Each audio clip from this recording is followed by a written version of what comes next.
Welcome back to OSINT Geopolitics Weekly, your intelligence-driven briefing on global power shifts, open-source insights, and strategic risks.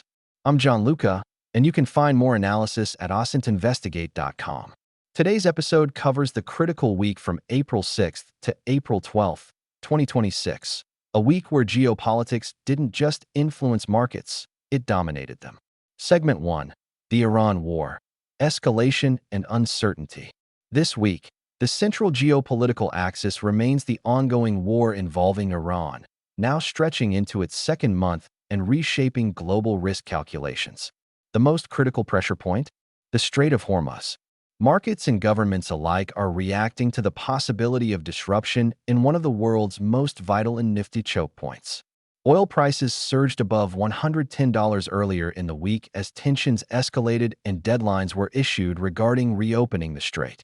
At the same time, diplomatic signals remain mixed.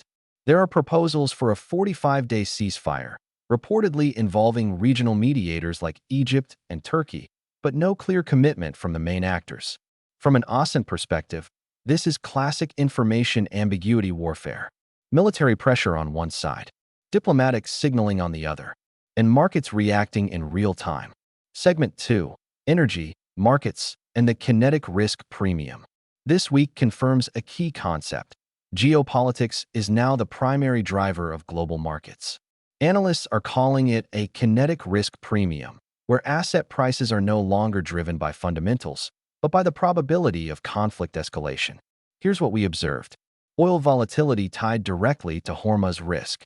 Gold rising as a chaos hedge. Equity markets swinging between optimism and panic. Even strong economic data, like U.S. job growth, failed to stabilize sentiment because geopolitical risk is overriding traditional indicators. This is a major shift. In OSINT terms, we're watching a transition from economic cycles geopolitical cycles as the dominant force. Segment 3. Alliance fractures and NATO tensions. Another underreported but critical development, fractures inside Western alliances. There were renewed signals of tension between the United States and NATO, particularly over burden sharing and involvement in the Iran conflict. This raises a strategic question. Backhand index pointing right, are we entering a phase of selective alliances, where countries cooperate only on specific conflicts? For OSINT analysts, this matters because alliance instability increases unpredictability. It complicates intelligence sharing, and it raises the probability of unilateral action. Segment 4. Secondary flashpoints. Sudan, Lebanon, Israel. While Iran dominates headlines, multiple secondary crises are intensifying. In Sudan, humanitarian conditions are deteriorating despite ongoing diplomatic engagement. In Lebanon, displacement has surpassed 1 million people amid escalating clashes. And Israel continues military operations affecting Iran-linked infrastructure and regional stability. This is what OSINT analysts call conflict layering. Multiple crises interacting and amplifying each other. Segment 5. The Big Picture. A system under stress. Zooming out, this week reinforces a broader trend. Backhand index pointing right, the global system is fragmenting. We are seeing supply chains under threat, energy routes weaponized, alliances under strain, markets reacting to military signals in real time. Even central banks are now constrained, not just by inflation, but by war-driven energy shocks.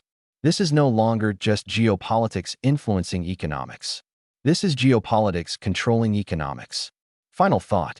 If there's one takeaway from this week, the world is shifting from a rules-based order to a risk-based order.